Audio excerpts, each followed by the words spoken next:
Dissociated vertical deviation is the tendency of the non-fixating eye to elevate, abduct and extort spontaneously, in which case it is called as manifest DVD, or when binocularity is suspended, in which case it is called latent DVD. It is usually a dissociated strabismus complex, of which dissociated vertical deviation is the most prominent. This child exhibits a right manifest dissociated vertical deviation when the left eye is fixing. When the left eye is occluded with the help of the Spielman occluder, the right eye shows a quick downward and inward refixation movement, while the left eye under cover shows a slow upward outward movement.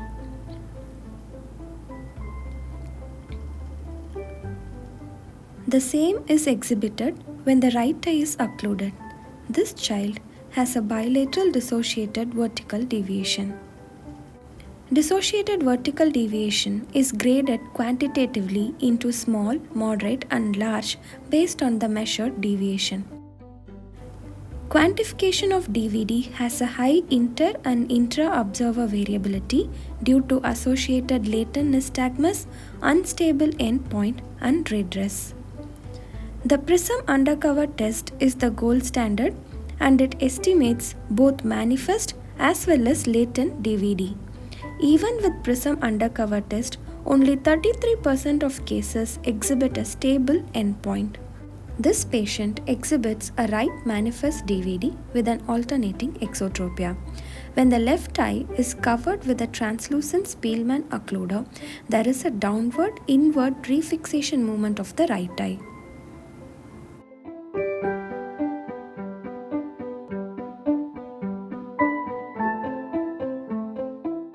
While on reversing the cover, the left eye shows only a horizontal refixation and the right eye under cover shows a slow upward-outward drifting.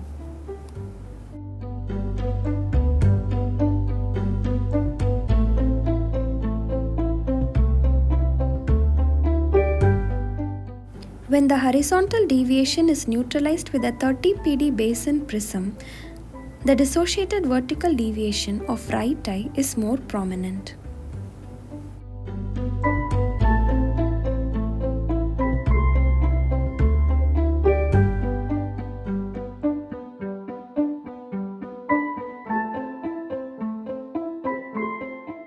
Moving on to prism undercover test.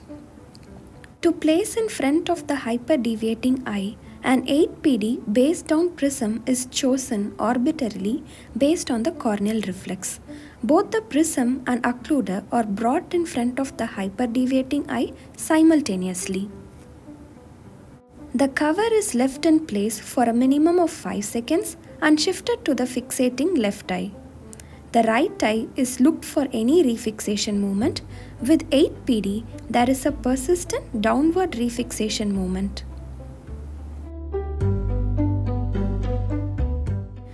The prism undercover test is repeated with 12 PD base down prism and the downward refixation movement is neutralized. It is important to note that the cover is left in place while the prism is being changed. This process is to be repeated with right eye fixing in order to measure the DVD of left eye. DVD is said to be symmetrical when the measured hyperdeviation is same in both the eyes. When the difference between the two eyes is more than 10 prism diopters, then it is known as asymmetrical DVD. Dissociated vertical deviation is usually bilateral and it is usually asymmetrical. The prism undercover test for committance. Dissociated vertical deviation is said to be committant when the difference in measured deviation in abduction, primary and adduction is within 7 PD. Why should one know about the committance of dissociated vertical deviation? In general, dissociated vertical deviation is larger in abduction than in adduction and larger in down gaze than in up gaze.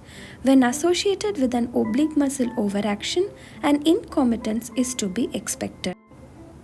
Committance of DVD is to be measured at 30 degree of adduction and abduction, and this is achieved with the help of a goniometer. With the left face turned to 30 degree and right eye in abduction, the prism undercover test is repeated.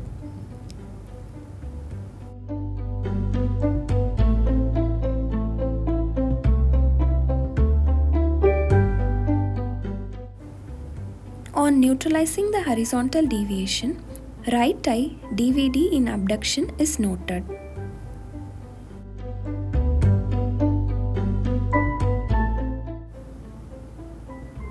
To perform the prism undercover test, the occluder is left in place and a 6 PD based on prism is used, with which the dissociated vertical deviation of right eye is neutralized.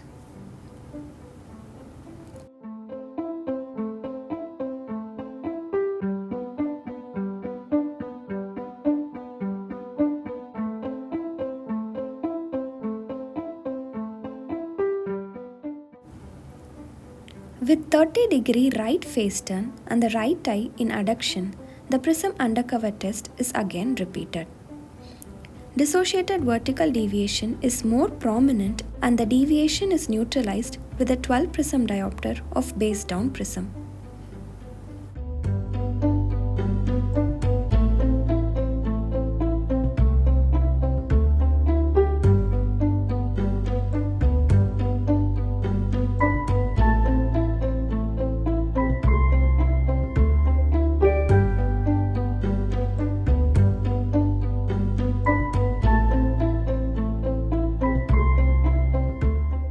Remember to repeat the prism undercover test with each eye fixing to measure the DVD of each eye separately. The occluder is to be held in place for a minimum of 5 to 10 seconds to allow maximum dissociation. DVD should be measured in 30 degree adduction and abduction in order to rule out concomitance. It should also be performed in both right and left head tilt. To reduce variability during and in between measurements and to reduce redress, allow the patient to read the optotype slowly on the distance chart. Allow the patient to have few seconds of binocular viewing before switching the occluder. Dissociated vertical deviation is measured with the help of a based-on prism placed in front of a hyperdeviating eye. However, when it presents with a true vertical deviation, initially a base-up prism is placed in front of the hypodeviating eye and the upward refixation movement is neutralized. When there is no upward refixation movement noted, the prism undercover test is again repeated with the help of a based-on prism in front of the hyperdeviating eye. Over elevation in adduction could be either because of a dissociated vertical deviation or an inferior oblique overaction. When associated with inferior oblique overaction, the simplest clinical way to identify them is a hypotropia of the abducting eye on lateral gaze, a fundus torsion, and an associated V-pattern strabismus. When DVD is associated with superior oblique overaction, the hypertropia is more in abduction and down gaze, and there can be an associated A-pattern strabismus. Performing the standard prism undercover test reveals a greater magnitude of dissociated vertical deviation when compared to a routine prism and cover test. Identifying the committance, associated oblique muscle overaction, and asymmetry all play an important role in surgical decision making.